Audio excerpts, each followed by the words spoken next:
So hello everybody, this is Bhante Joe here, and I'm just here on the slope leading to the Dhahatuna Kuti or Kuti 13, and thought to record a short Owada for the internet, short Dhamma discussion for the internet actually.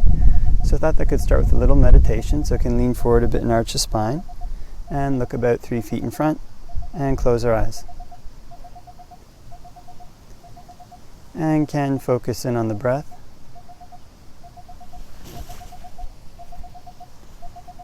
Can know when it's coming in and know when it's going out.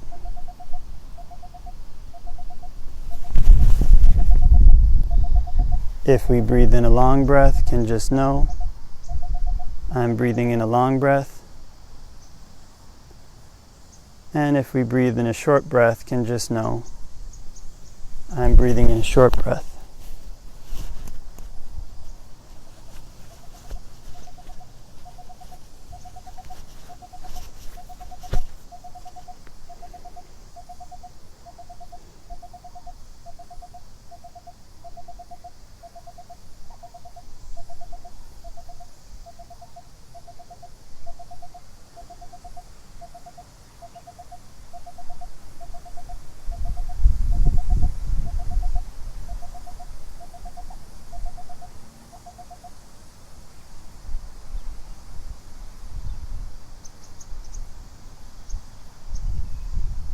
And can focus in on the breath at the tip of the nose.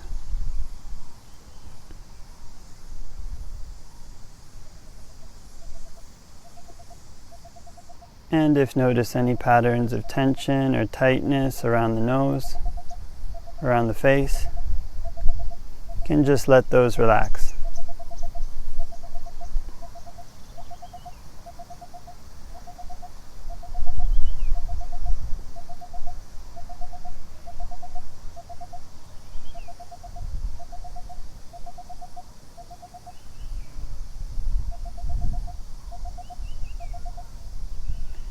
Can relax any patterns of tension around the cheeks, around the chin.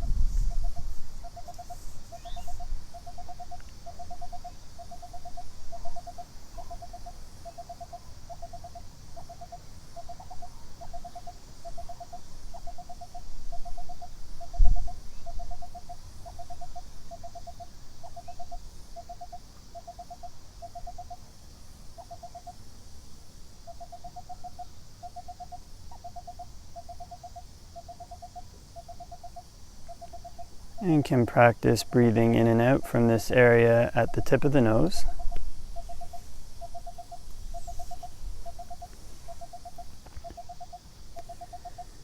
And when breathing in and out from the tip of the nose,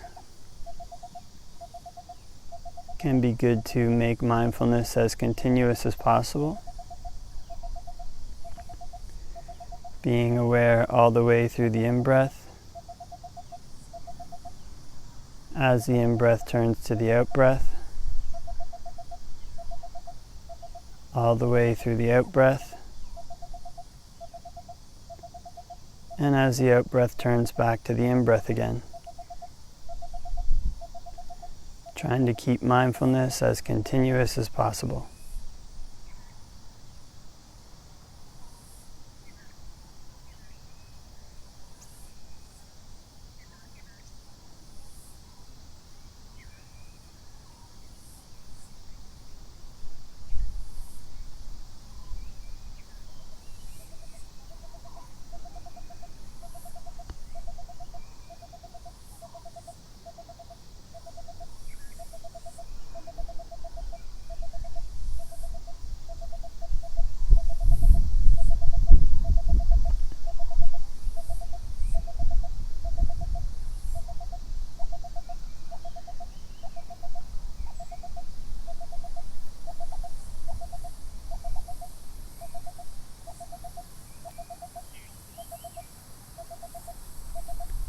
And before we finish meditating, can spread thoughts of goodwill, wishing may all beings all around everywhere be happy and at ease. May they put in place the causes necessary to be happy and at ease. And we can make the mind infinite, can make it unbounded, all the way to the ends of the universe and beyond, in every dimension. May all beings all around everywhere be happy and at ease.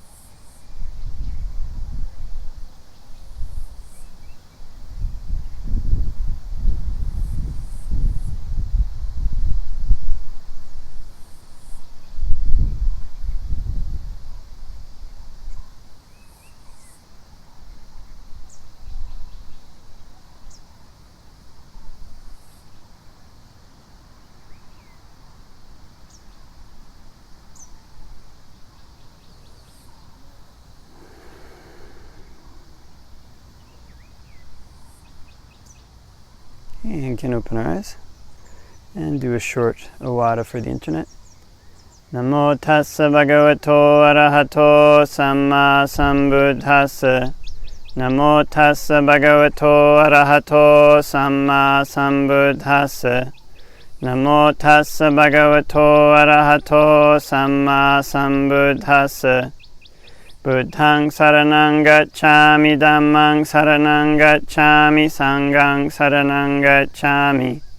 Tatiyampi Buddhaṃ saraṇaṃ gacchāmi, Tatiyampi Dhammaṃ saraṇaṃ gacchāmi, Tatiyampi Saṅghaṃ saraṇaṃ gacchāmi. Tatiyampi Buddhaṃ saraṇaṃ gacchāmi, Tatiyampi Dhammaṃ saraṇaṃ gacchāmi, Tatiyampi Saṅghaṃ saraṇaṃ gacchāmi. So hope that everybody's having a great day wherever it might be. And was asked a good question a couple weeks ago. And the question was, what's meant by Buddhism, wisdom in Buddhism, and how to improve it in a practical manner. And so in Buddhism, wisdom is this faculty that has the ability to separate. So wisdom was one of the early translations of panya. Panya is the Pali word that gets translated into wisdom. And possibly a better translation for it is discernment, because it's this faculty that's able to discern a dividing line between things. So most important in Buddhism is the role of wisdom in discerning a dividing line between, or one of the most important is the role of wisdom in Buddhism in discerning a dividing line between what's skillful and what's unskillful. So oftentimes in practice, in actual reality, one has a range of choices that one can make. So it isn't just a black and white thing. For example, there's the precept against not killing. And so this precept against not killing has a very obvious black and white portion to it, very obvious black and white application, in that one wouldn't say step on an ant and squash it with the intention to kill it, or one wouldn't go out hunting. But then there's kind of a range of choices that one can make that can increase or decrease the probability of death for certain beings. For example, would one, if one gets in the car and goes driving, almost certainly some bugs are going to be killed in the process of doing that.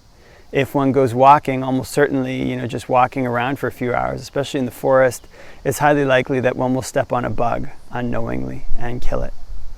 So in this case, one might use the faculty of wisdom and say, well, the probability is there, but the intention isn't there. But then there's cases where the probability and the intention become more and more gray. For example, if one is sweeping in a monastery or sweeping at the house, and there's a lot of ants or there's a lot of animals, and one is sweeping in such a way that these animals may die, then the probability and the intention start to get conflated. It's kind of, how does one discern where the appropriateness of the intention ends? The intention not to kill, where it becomes just an intention to be heedless that one knows will result in death. So this is where the faculty of wisdom gains this application in day-to-day life, this application especially with sila, with samadhi, and with panya, with all the aspects of the Buddhist training. Wisdom always has a role there to determine what's appropriate and what's not. And this is because the Buddhist path, as he described it, is a middle path. It's not a path where one can just take a set of instructions or a set of rules and just follow the rules blindly. There's always this kind of aspect of needing to apply them, and the faculty that does this is wisdom. One of them anyway, the main one, is this ability to discern the dividing line between what's skillful and what's unskillful. So this is one of its main functions in Buddhist practice, is learning in a continuum how to choose, where to stop, where to begin, how to choose how much effort is right, how much effort is not right. One kind of observes these things and sees what's the correct and appropriate balance between all these competing qualities. And this is one of the reasons why the Buddhist path is a skill. It's because one has to use one's faculty of wisdom to determine in a given situation, with a given set number of factors, where to draw the line. Where to draw the line to get the best results for training the mind in wholesome qualities. So in terms of how to improve wisdom in a practical manner, there's several different ways. I mean, one of the main ways is to practice it with this intention to make wholesome qualities in the mind grow. So when one has this intention that one wants to develop, say, in generosity, one wants to develop in kindness, one wants to develop in compassion, one wants to be less angry, one wants to have less lust, then when one actually sets out to do these things, one finds that there's these competing qualities that one has to choose between in making decisions in all these different cases. For example, if one wants to develop generosity, one can give away some change, say, to a homeless person, but one wouldn't give away one's house. And this is an extreme example. But again, just like with the example with killing, there's these areas where it becomes gray. When am I giving a gift in such a way that it harms myself and harms other people? How can I give a gift in a way that benefits myself and benefits other people? How can I give a gift respectfully? How can I give a gift at the right time? How can I give a gift with a generous heart? All these attitudes, all these kind of things require this element of wisdom to determine what's right and what's not. And so when one sets out to practice, to actually gain these skills in one's practice, this is where this faculty of wisdom can develop. If one sees that a particular way of practicing, a particular way of behaving is leading to an increase in these wholesome qualities, then one knows that one is on the right path. And in this way, one kind of strengthens the faculty of wisdom in using it to develop these wholesome qualities. There's also meditation topics that one can use to say that are more wisdom-based, like the meditation topic on the foulness of food, the meditation topic on the foulness of the body, the meditation topic on non-delight in the entire world, the meditation topic on contemplation of impermanence. All these things use this kind of faculty of thinking, this faculty of contemplating to generate perceptions. So these meditations are called sanya. They can be called sanya meditations or perception meditations, as opposed to what you might call like samatha or concentration meditations, where one is focused on just one thing. Here one is learning to direct the mind to think about things in all these different angles, coming at it, approaching it from all these different ways, to think about how the world is impermanent, to contemplate it, to generate this perception so that it becomes a default perception. And in learning the way to do this so that one's mind separates, again, this separating function of wisdom, from this perception of things as being permanent, as being myself, as being pleasing, so that it goes out and becomes attracted to them, so that it grabs onto them. The faculty that separates this, the faculty that contemplates these topics in such a way that it separates the mind from the world, this faculty is wisdom. So when one takes up these contemplation topics of meditation, these ones that are a little more sanya-oriented, then if one learns to practice these, this is another way to develop wisdom. And so there's also this kind of kammic aspect, the third way that is, among possibly many others, is that there's also this kind of kammic aspect of the development of wisdom. So in Buddhism, there's this kind of teaching on kamma, that beings become attracted to certain things based on the actions they've done. So in a given moment, in a given situation, there's this range of opportunities that can present themselves. And one learns to, one's ability to act, what they say, the way the suttas, what they say in the suttas is that the inclination of one's mind towards certain possibilities depends on the kamma one's made. So the way that one inclines one's mind towards the kamma of being wise, having this discerning faculty, having this faculty of wisdom, is to go to spiritual teachers and ask them questions. To approach them with an attitude of humility, with an attitude of what allows those questions to penetrate is if one has this attitude of humility and attitude of respect. If one approaches spiritual teachers, approaches one's peers, approaches whoever with this attitude that one already knows more than them, that one is, this really great person who's really smart and has this incredible Dhamma knowledge, then when they try to teach, it won't penetrate. The insights that they're giving won't penetrate. One will become incapable, or less capable, much less capable of learning from them.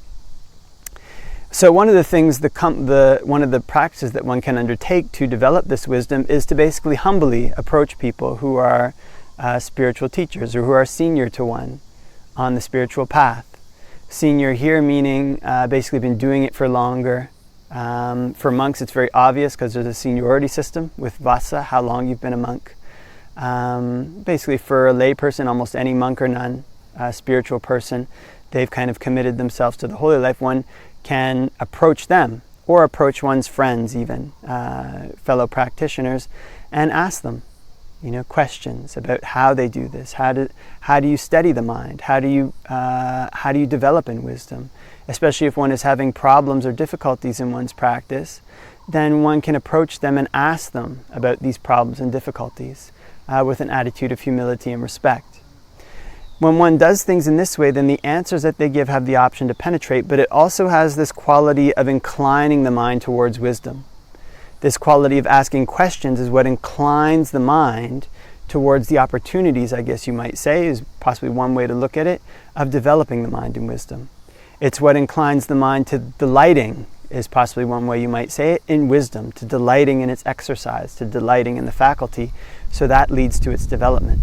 And possibly also there's these mysterious aspects of kamma where situations come together that actually give one the opportunities for development.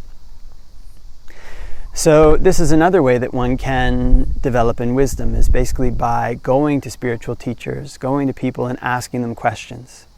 One might think that the best way to develop in wisdom is to go and tell people all your opinions about things, but in the suttas it's very clear that one goes and asks questions. This is what inclines the mind towards this faculty. So those are a few ways that one can incline the mind towards the faculty of wisdom, and also a brief description of what the faculty of wisdom is. So in Buddhism, it's the foremost faculty. The Buddha's chief disciple, Venerable Sariputta, was the foremost in wisdom, because this is the faculty. It's the faculty that cuts. It's the faculty that separates the mind from defilements. I just heard a story about Ajahn Chah. Yesterday I was talking with a Samanera who'd read his biography and was telling me one of these stories. And he mentioned that one time Ajahn Chah went into the forest and practiced, didn't look at any women, didn't look at them at all for some period of time, and just avoided them. And then one day when he was in the forest, a woman came to offer him dana, and all this lust arose. And that's when he realized, it's not enough just to restrain the senses so that one doesn't see or hear things. One has to use wisdom to actually separate the mind from these defilements. And that's what does it permanently. So this is one of the reasons. This is the reason why it's the foremost faculty and why it's important to develop. And those are some of the ways that one can possibly develop it. Okay, so I hope that everybody has a great day wherever it might be, and wishing all the blessings of Dhamma practice. Pati Pati Saranai.